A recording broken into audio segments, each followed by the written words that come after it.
भारत के लिए फ्लाई करना था, इसको तीनों हैंडओवर करने थे, वो नहीं किए गए और वहां से उड़कर ये प्लेन वापस अमेरिका चला गया। ये वही अपाचे हैं जो 2020 में भारत और अमेरिका के बीच हुए $796 मिलियन के सौदे का हिस्सा है। सब कुछ तय था, सब कुछ प्लान के मुताबिक चल रहा था, लेकिन अचानक 1 नवंबर को जब यह विमान भारत के लिए उड़ान भरता है, यूरोप के रास्ते से गुजरने के दौरान मिशन को रोक दिया जाता है कि भारत और अमेरिका के बीच के जो संबंध है वो थोड़े खराब है, ट्रंप साहब और मोदी के बीच में। तो क्या कुछ ऐसा ऑर्डर दिया गया कि भैया तुम इसको जा रहे हो तो वापस ले जाओ अमेरिका? जी हाँ, वो हेलीकॉप्टर जो भारतीय सेना की ताकत को कई गुना बढ़ाने वाले थे, वो फिर से वहीं पहुंच गए जहां से उन्होंने उड़ान भरी थी। तो दोस्तों, डिफेंस जगत से आई है एक हैरान कर देने वाली खबर। कल्पना कीजिए, अमेरिका से भारत के लिए 3 अपाचे गार्डियन अटैक हेलीकॉप्टर उड़ान भरते हैं। ये वो आखिरी बैच था जिसका भारतीय सेना को बेसब्री से इंतजार था। लेकिन कहानी में एक चौंकाने वाला मोड़ आता है। ये हेलीकॉप्टर भारत पहुंचते ही नहीं, बल्कि बीच रास्ते से ही रहस्यमय तरीके से वापस अमेरिका लौट जाते हैं। जी हाँ, वो हेलीकॉप्टर जो भारतीय सेना की ताकत को कई गुना बढ़ाने वाले थे, वो फिर से वहीं पहुंच गए जहां से उन्होंने उड़ान भरी थी। आखिर ऐसा क्यों हुआ? क्या कोई तकनीकी गड़बड़ी थी या इसके पीछे कोई बहुत बड़ा सीक्रेट छिपा है? और प्रेसिडेंट डोनाल्ड ट्रंप ने भारत की नाराजगी पर ऐसा क्या कह दिया है कि जिससे लगता है पासा पलटने वाला है? और अभी आप जो तीनों हेलीकॉप्टर देख रहे हैं, वो भारतीय बेड़े से पूरी तरह अलग है। 30 अक्टूबर 2025 को दुनिया के सबसे बड़े कार्गो प्लेन में से एक एंटोनोव एन 124 रुसलान अमेरिका के विचिटा एयरपोर्ट पर उतरा। इसी विमान में लॉन्च किए गए थे 3 AH-66E Apache guardian attack helicopters, जो भारत के लिए तैयार किए गए थे। दोस्तों, एक बहुत बड़ी मिस्ट्री, बहुत बड़ा रहस्य, कुछ समझ नहीं आया। भारत को 3 नए अपाचे हेलीकॉप्टर्स, जिनको कि फ्लाइंग टैंक कहा जाता है, वो साहब अमेरिका से उड़ता है भारत को डिलीवरी देने के लिए, और उनको एक खास राजस्थानी रंग में रंगा भी जाता है वहां पर, जैसे कि इंडिया की रिक्वायरमेंट थी। लेकिन हुआ क्या? क्या मिस्ट्री क्या है? रहस्य क्या है?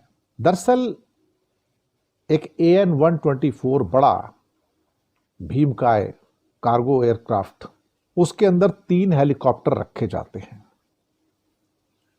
और साहब ये अमेरिका के मैसा गेटवे एयरपोर्ट से उड़ता है।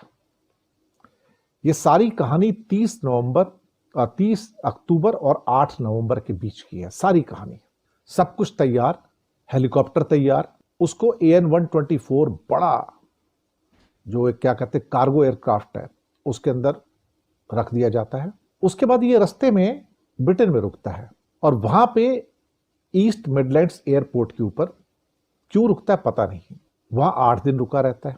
8 दिन रुका रहता है और जहां इसको फिर ये 8 दिन के बाद फ्लाइट लेता है, तो इसको भारत आना चाहिए था। एक्चुअली बीच में रुकना नहीं चाहिए था, ये तो बड़ा लंबा उड़ सकता है। अगर वहां रुकता तो फ्यूलिंग करके निकल जाता था इंडिया के लिए। 8 दिन रुका रहा, ये रहस्य समझ नहीं आया। 8 दिन में क्या हुआ ये भी पता नहीं है।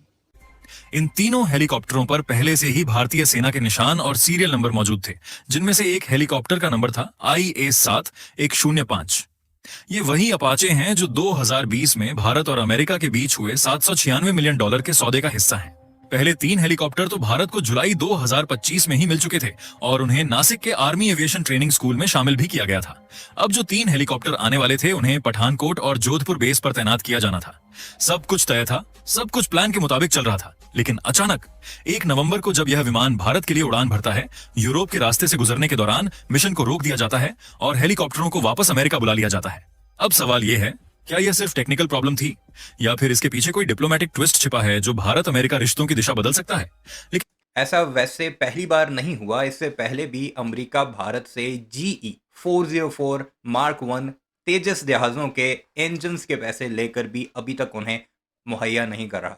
ये वाली डील तो तकरीबन $800 मिलियन की थी, जिसके 3 जहाज़ 2025 के मिड में ही भारत को फ्राहम कर दिए थे। और ये जो मखसूस जहाज़ थे, इन्हें कश्मीर में तैनात किया जाना था, यानी पठानकोट एयरबेस का नाम लिया जाता है कि वहाँ पर इनकी तैनाती होनी थी और उसे डायरेक्ट ऑपरेशन के लिए यूज़ करना था अगेंस्ट पाकिस्तान। लेकिन हेलीकॉप्टर एक कार्गो जहाज़ में लोड होते हैं, वहाँ से ट्रांसफ़र होना था इन्हें भारत के अंदर, लेकिन रास्ते में ही ये एक जगह रुकते हैं और फिर वहाँ से उड़कर दिल्ली नहीं आते हैं, वहाँ से उड़कर वापस ये अमेरिका रवाना हो जाते हैं। और भारतीय इस वक्त शस्त्र हैं कि हम पैसे भी दे चुके हैं, फ्लाइंग टैंक कहा जाता है, और बहुत एडवांस हेलीकॉप्टर्स हैं। चंद ही ममालिक के पास ये हेलीकॉप्टर्स हैं, क्योंकि एक तो इनकी लागत बहुत ज़्यादा है, दूसरा इसमें टेक्निकलिटीज़ भी काफ़ी शामिल है। लेकिन हुआ वही जो हमेशा से भारतीयों के साथ हो रहा है, अमेरिका ने एक और थप्पड़ दे मारा ट्रंप ने। और पिछले एक लंबे अरसे से जो ट्रंप भारत के साथ करता आ रहा है, एक और नतीजा आप देख लीजिए, सुनते जाइए, आप जरूर एंजॉय करेंगे कि भारतीय अब कैसे रो रहे हैं। वैसे एक स्पेकुलेशन भी है जराए के मुताबिक कि अमेरिका नहीं चाहता कि उस एरिया में जहां पर डायरेक्ट कॉन्फ्लिक्ट हो पाकिस्तान के साथ, वहां पर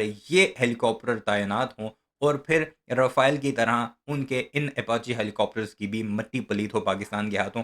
ऐसा ना हो कि फिर जो कि मिलियन ऑफ डॉलर्स के ये हेलीकॉप्टर्स हैं, उनका दोबारा कोई भी खरीदार उन्हें ना मिले। तो सुनते जाइए और एंजॉय करते जाइए। लेकिन यहीं से कहानी उलझनी शुरू होती है। विमान ब्रिटेन के ईस्ट मिडलैंड एयरपोर्ट पर लैंड करता है। ये एक सामान्य टेक्निकल स्टॉप था, या कम से कम ऐसा लग रहा था। आमतौर पर ऐसे विमान कुछ घंटों बाद आगे उड़ जाते हैं, लेकिन हैरानी की बात यह थी कि ये विमान 1 दिन, 2 दिन नहीं, पूरे 8 दिन तक वहीं खड़ा रहा। किसी को समझ नहीं आया कि हो क्या रहा है। और फिर 8 नवंबर को विमान ने उड़ान भरी, लेकिन भारत की तरफ नहीं, बल्कि वापस अमेरिका की तरफ। क्या ब्रिटेन में उसका सामान उतरा नहीं उतरा, ये भी नहीं पता। लेकिन 8 दिन के बाद इसने उड़ान भरी और उड़ान भर के वापस अमेरिका चला गया।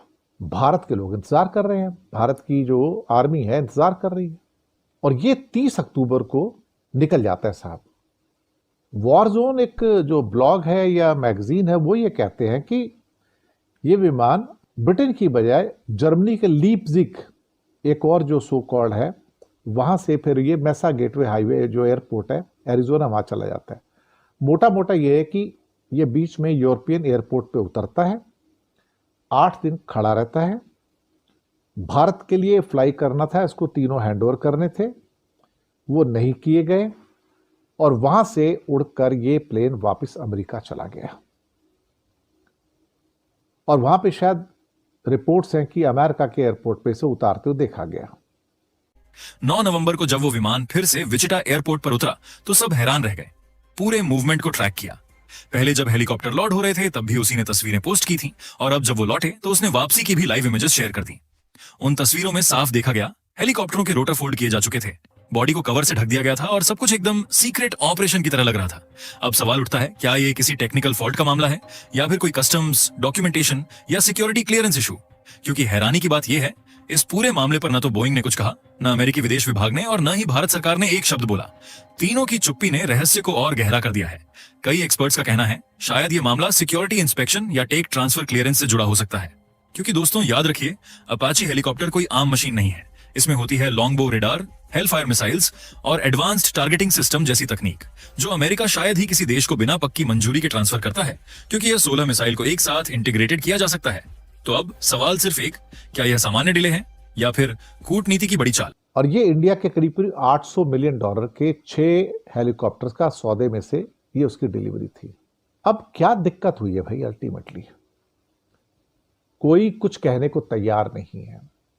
बोइंग कंपनी जिसने बनाया होगा अपाचे हेलीकॉप्टर, वो भी कुछ बोलने को तैयार नहीं।